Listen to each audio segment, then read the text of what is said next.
తిన్నోళ్ళందరికీ అది గుమ్మడికాయ సాంబార్ అని నొక్కి ఒక్కడించేదాకా వాళ్ళకి అర్థం కాలేదు అది గుమ్మడికాయ సాంబార్ అని. అలా చేశాను. మా అత్తగారు చేస్తే మాత్రం సాంబార్గా అంటారనమాట, అంత బాగుంటుంది. మీరు చూస్తున్నది సింప్లీ విత్ స్పందు, అంటే ఇంగ్లీష్ రాని వాళ్ళు కూడా ఉంటారు కదా, వాళ్ళ కోసం అన్నమాట. హాయ్ ఫ్రెండ్స్, దిస్ ఇస్ స్పందన. Welcome back to my channel simply with Spandu. ఏంటి మళ్ళీ స్పందన ఏదో సెట్ చేసింది అనుకుంటున్నారు కదా. యాక్చువల్లీ మీ అందరికీ ఇవాళ రామమ్మ గారి ఫేమస్ గుమ్మడికాయ సాంబార్ అని చూపించబోతున్నాను అనమాట. రామమ్మ గారు ఎవరని మాత్రం అడగండి, ఎందుకంటే ఆవిడది ఫేమస్ సింప్లీ విత్ స్పందు వాళ్ళ అత్తగారు. సో మా అత్తగారు చేసిన గుమ్మడికాయ సాంబారు మొత్తం అన్ని వీధులు మాట్లాడుకుంటాయి ఆలరువిలో, అంత బాగుంటుంది. వాళ్ళు అలా పొగుడుతుంటే నాకే ఒకసారి కుళ్ళు వచ్చేసి ఆవిడైనా సాంబార్ చేసేది, నేను కూడా చేస్తాను అని చెప్పేసి నేను కూడా గుమ్మడికాయ సాంబార్ చేశాను. కాకపోతే తిన్నోళ్ళందరికీ అది గుమ్మడికాయ సాంబార్ అని నొక్కి ఒక్కడించేదాకా వాళ్ళకి అర్థం కాలేదు అది గుమ్మడికాయ సాంబార్ అని. అలా చేశాను. మా అత్తగారు చేస్తే మాత్రం సాంబార్గా అంటారనమాట, అంత బాగుంటుంది. సో ఆ గుమ్మడికాయ సాంబార్ ఆవిడ కొన్ని సీక్రెట్ ఇంగ్రీడియంట్స్తో చేస్తుంది, అసలు కారం పొడి వాడదు. సో ఆ కారం పొడి వాడని ఇంతకీ నేను ఇంకో విషయం చెప్పడం మర్చిపోయాను. ఇవాళ రోజు బాగుందని చెప్పేసి ఈ గుమ్మడికాయ సాంబార్కి నేనే నామకరణం చేశాను అనమాట, రామమ్మ గారి గుమ్మడికాయ సాంబార్ అని.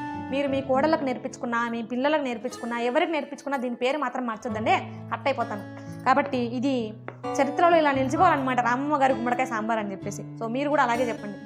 సో ఈ గుమ్మడికాయ సాంబార్ సంగతి కొంచెం పక్కన పెట్టేస్తే, నేను నిన్న కొన్ని వస్తువులు కొనడం జరిగింది. డీమార్ట్లో కొన్నాను అనమాట. నేను ఇవి కొన్నాను అని చూపించుకోవడానికి మీరు తప్ప నాకు ఎవరున్నారు చెప్పండి.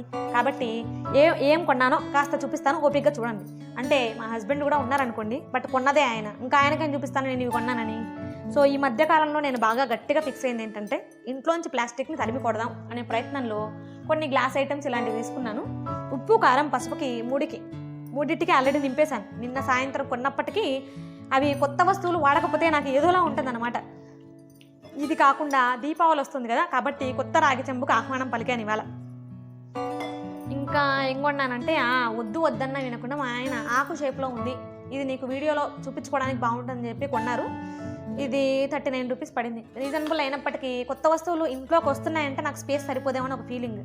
ఇది కాకుండా చాలా రోజుల నుంచి ఇబ్బంది పడుతూ మీకు కెమెరాలో కనపడకుండా, అంటే వ్లాగ్స్లో ఎక్కడ బయటపడిపోతుందో అనుకున్నది ఏంటంటే, ఈ యాప్రాన్ ఎప్పుడో పోయింది నాకు యాప్రాన్.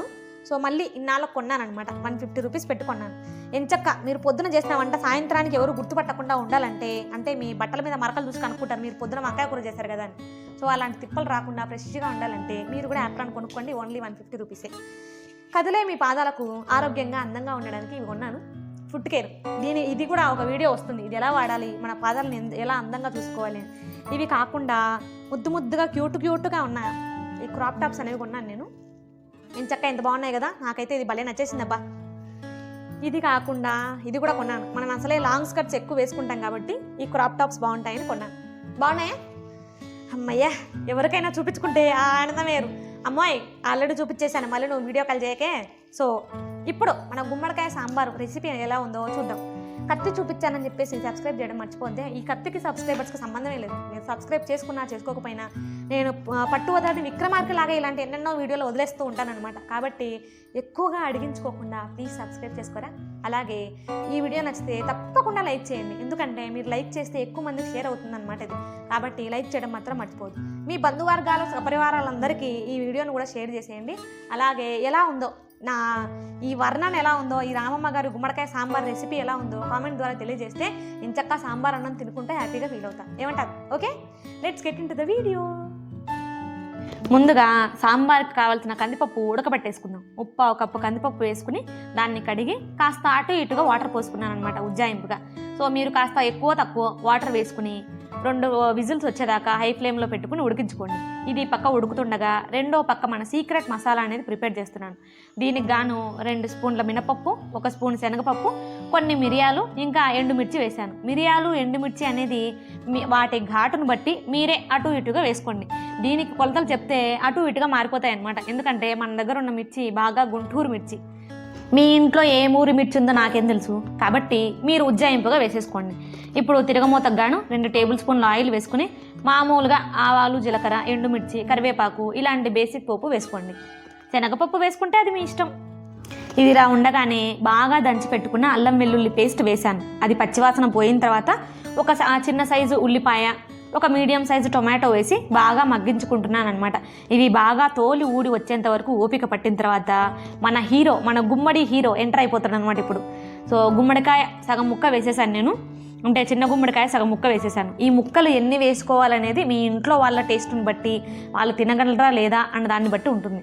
ఈ గుమ్మడికాయ ముక్కలు అంత తొందరగా ఉడకట్లేదు కాబట్టి వాటి కోసం కాస్త ఉప్పు వేసాను అనమాట. సో తగినంత ఉప్పు అంతా ఇప్పుడే వేసేసాను. ఇవి మరీ ఉడకాల్సిన అవసరం లేదు, జస్ట్ పైన పచ్చివాసన పోయేదాకా ఉంటే సరిపోతుంది. దాంట్లో పసుపు వేసేసాను. పసుపు వేసిన తర్వాత మనం ఇందాక నూరి పెట్టుకున్నాం కదా డ్రై రోస్ట్ చేసుకున్న ఐటమ్స్ అన్నీ, అది వేసేసాను. ఇంతకు మించి ఇంకా కారం ఒక్క చుక్క కూడా వేదలుచుకోలేదు, వేయను. దీని సీక్రెట్, ఈ మా అత్తగారి గుమ్మడికాయ సాంబార్ సీక్రెట్ ఏంటంటే ఇదే, కారం వేయకపోవడం అనమాట. అందుకే మిర్చి మీరు ముందే చూసి వేసుకోవాలి. ఇదేంటి కొత్త పదార్థం వచ్చి పడింది అనుకుంటున్నారు కదా, మర్చిపోయారా ఏంటి? మనం ఫస్టే కందిపప్పు ఉడకబెట్టాం కదా, సో ఆ కందిపప్పు ఉడకబెట్టిన దాన్ని రుబ్బి మెత్తగా చేశాను. ఇది కూడా కాస్త వేగిన తర్వాత ఆ కందిపప్పులో కాస్త నీళ్లు మిగిలిన కట్టు ఉంది, ఆ కట్టుతో సహా వేసేసాను.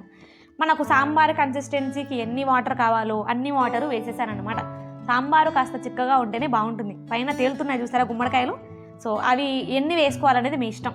వేసుకుంటే దోసకాయ కూడా వేసుకోవచ్చు. కాకపోతే గుమ్మడికాయ సాంబార్లో గమనించాల్సింది ఏంటంటే దీంట్లో అన్నిటికంటే కూడా ఎక్కువ క్వాంటిటీ గుమ్మడికాయ ఉంటేనే దానికి టేస్ట్ అనమాట. సో గుమ్మడికాయ ఉడికిపోయింది కాబట్టి అప్పుడే నేను పక్కకు తీసి పెట్టుకున్న చింతపండు పులుసు కూడా వేసేసాను. ముందే చింతపండు పులుసు వేసేస్తే ఇంకా లోపల ఉన్న పదార్థాల్లో ఏ ఒక్కటి ఉడకడానికి సిద్ధంగా ఉండదన్నమాట. కాబట్టి చింతపండు పులుసు అన్నీ ఉడికిన తర్వాత మాత్రమే వేసుకుంటే అప్పుడు బాగుంటుంది. ఇప్పుడు దీన్ని మనం ఒక 5 లేదా 6 నిమిషాలు బాగా ఉడికించుకోవాలన్నమాట. ఇలా తెరలుగా వస్తే మనకు ఇంకా సాంబార్ ఉడికిపోయినట్టు. ఇప్పటికే రామమ్మ గారు గుమ్మడికాయ సాంబారు అదిరిపోతుంది, ముక్కుపుటాలు ఎదరలాగా సువాసన వచ్చేస్తుంది అనమాట. సో ఈ గుమ్మడికాయ సాంబారు మీరు కూడా మీ ఇంట్లో ట్రై చేసి ఎలా ఉందో నాకు కామెంట్ ద్వారా తెలియజేయండి. అలాగే ఈ వీడియో నచ్చితే లైక్ చేయండి, మీ ఫ్రెండ్స్కి షేర్ చేయండి. ఇంకా సబ్స్క్రైబ్ చేసుకోకపోతే ఇవాళ మంచి ముహూర్తం ఉంది, తప్పకుండా సబ్స్క్రైబ్ చేసుకుని మన ఛానల్ని సపోర్ట్ చేయండి. Thanks for watching. Don't forget to like, share and subscribe.